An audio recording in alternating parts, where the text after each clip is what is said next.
The biggest mistake is either one could prompt in a very biased way to get the answers that they're looking for, or use sources that give them the answer that they'd like. For example, a flat Earth society could simply say, give me 7 reasons why the Earth is flat. And depending on the sources that it is prompted with, it might very well accommodate that. Assuming that the prompting and sources are objective and rigorous and up to date, there's still just the overall possibility of some hallucination.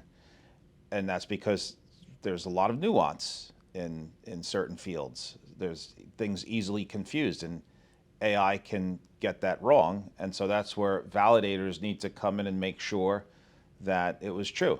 There was a case several years ago of an attorney representing a client, and he used AI to do the research and went before the judge and presented cases, all of which were made up.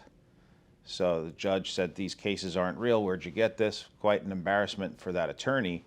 But you can see that if it's something that's very serious, a court case is, or medical reports, diagnoses that were just built on AI and not checked, at this point that can be very dangerous. And so until AI gets much more robust in its accuracy, there's still the importance of subject matter experts validating what AI produces.